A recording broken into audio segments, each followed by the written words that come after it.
এক শহরে বাস করত এক ব্যবসায়ী। তার ছিল 3 পুত্র। বড় ভাই দীনেশ, মেজ ভাই হিরণ, ছোট ভাই মিহির। তারা যেমন ছিল সাহসী, তেমনই দয়ালু। একদিন তাদের বাবা তিনজনকেই ডেকে বললেন, বাবারা, আমার তো অনেক বয়স হয়েছে। আমি চাই এবার তোমরা নিজেদের ভাগ্যান্বেষণ নিজেরাই করো। আমি আর কদিনই বা বাঁচব। তাহলে কালকেই আমরা ভাগ্যান্বেষণে বের হব। ভাইরা, কি বলিস তোরা? হ্যাঁ, তুমি ঠিকই বলেছ দাদা। আমরা তাহলে এখনই প্রস্তুতি নিই। আমার কয়েকটি উপদেশ সর্বদা মনে রাখবে। সব সময় একসাথে থাকবে। যে কোনো বিপদের মোকাবিলা তিনজনে একসাথে করবে। কেউ বিপদে পড়লে তাকে সাহায্য করবে। আমরা তোমার উপদেশ সব সময় মনে রাখব। আশীর্বাদ করো বাবা, যেন আমরা শীঘ্রই সফল হয়ে আবার তোমার কাছে ফিরে আসতে পারি। পরদিন খুব ভোরে 3 ভাই তাদের বাবা মাকে বিদায় দিয়ে অজানার উদ্দেশ্যে বের হলো।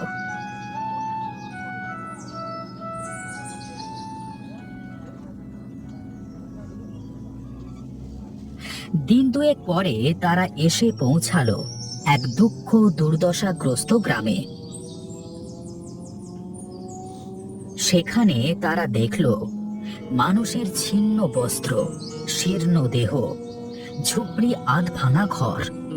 এ দেখে তাদের মনে খুবই দুঃখ লাগলো।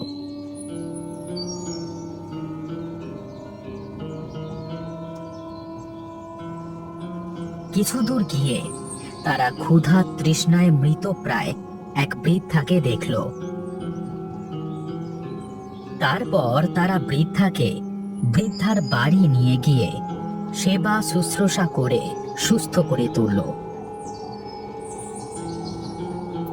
বৃদ্ধাকে তারা জিজ্ঞাসা করলো, বুড়িমা, গ্রামের এই অবস্থা কিভাবে হলো?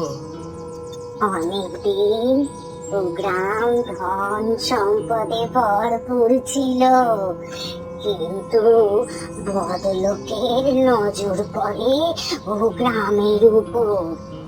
তারা গ্রামে এসে মানুষের কাছ থেকে নানাভাবে ধন সম্পদ কেড়ে নেওয়ার চেষ্টা করলো। কিন্তু গ্রামবাসীরা পরিকল্পনা করে সবার ধন সম্পদ একত্রিত করে একটি গুপ্ত জায়গায় লুকিয়ে রাখলো। কিন্তু কয়েকজন ছাড়া সে কথা আর কেউ জানতো না। এদিকে ওই বদলোকেরা যখন জানতে পারলো যে ধন সম্পদ সরিয়ে ফেলা হয়েছে, তখন তারা ক্ষুব্ধ হয়ে উঠলো। রাতে যখন গ্রামবাসীরা সবাই ঘুমিয়েছিল, তখন তারা এসে সারা গ্রামে আগুন জ্বালিয়ে দিল।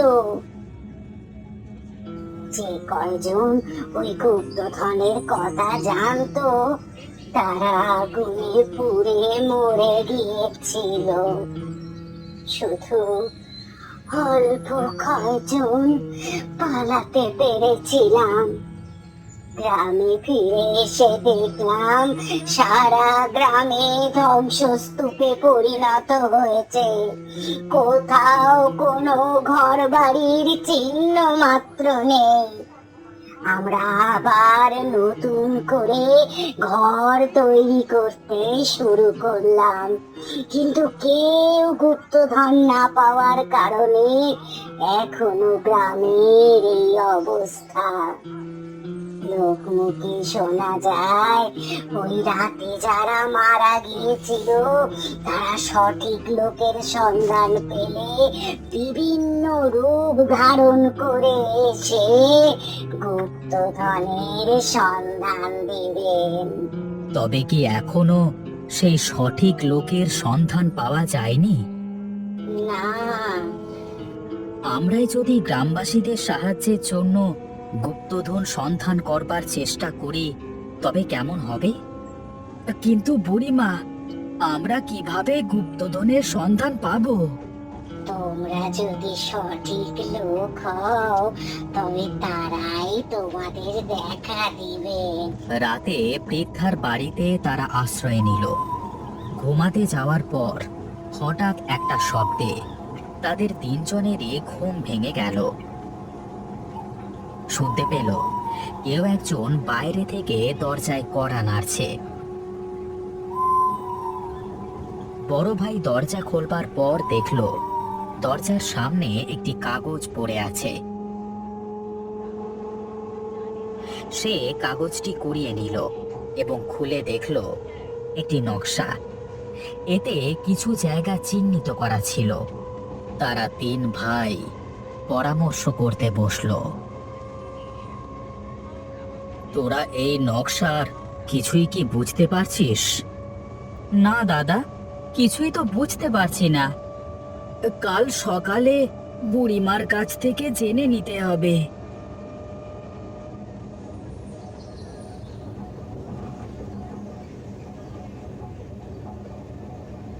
পরদিন সকালে তারা নকশাটি নিয়ে বৃদ্ধার কাছে গেল। বুড়িমা, তুমি কি এই নকশাটি সম্পর্কে কিছু জানো?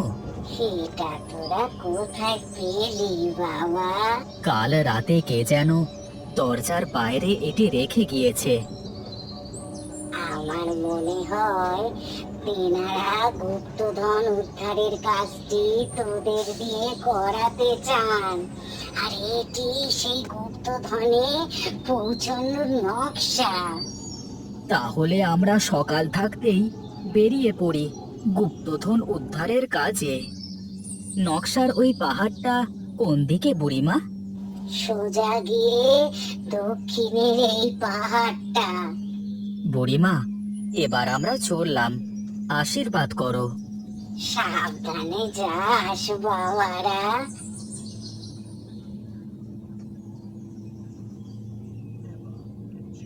তিন ভাই হাঁটতে হাঁটতে সোজা দক্ষিণ দিকে যেতে থাকে। হঠাৎ তারা একটি ঈগল দেখতে পেল, যার চোখ ছিল রক্তবর্ণ, আর ওই ঈগলটি তাদের উপরে চক্কর দিতে লাগলো। তোরা সরে দাঁড়া, ঈগলটি হামলা করবে। তিন ভাই ছিটকে সরে গেল।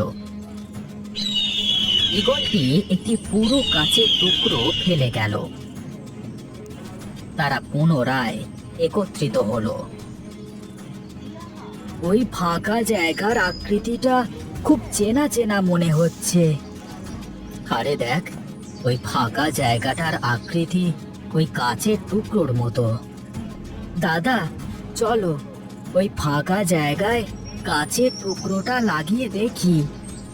মিহির ফাঁকা জায়গায় কাঁচের টুকরোটা লাগাতে যেতে না যেতেই পুরো বন কেঁপে উঠল। সাথে ঝোড়ো বাতাস শুরু হলো।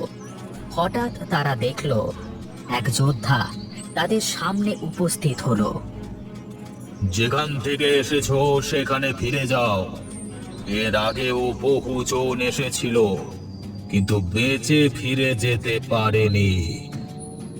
আমরা ফিরে যেতে আসিনি, আমরা গুপ্তধন উদ্ধার করে গ্রামের লোকেদের সাহায্য করতে এসেছি।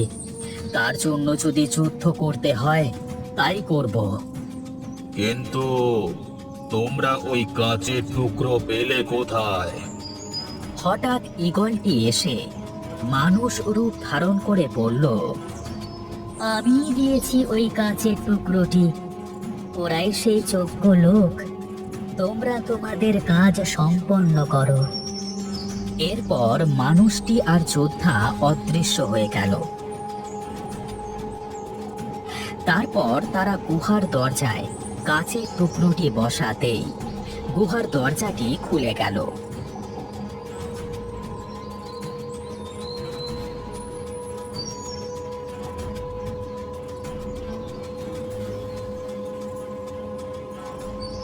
তারপর তিন ভাই মিলে সব গুপ্তধন নিয়ে গ্রামে ফিরে এলো। বুড়িমার কাছে।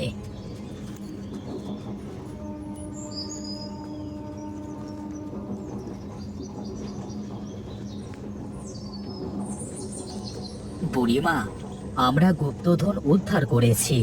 আমি জানতাম তোরাই পারবি বাবারা। চল চল, এখন ধনরত্নগুলো গ্রামের মানুষের কাছে বিলিয়ে দিই, তাহলে আবার আমাদের গ্রামে সুখ শান্তি ফিরে আসবে। চলো, এখনই যাওয়া যাক।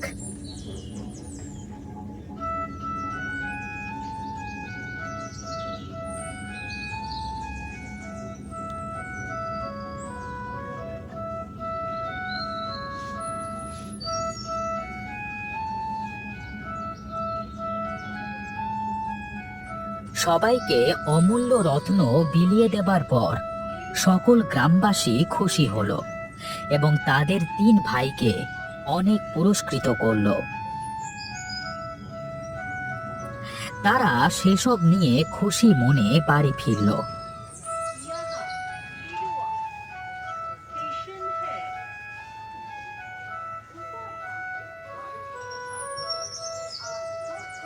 পুরো ঘটনা শুনে তাদের বাবা অনেক খুশি হলো এবং জড়িয়ে ধরে বলল, তোমরাই তোমরাই আমার ত্রিরত্ন বাবা।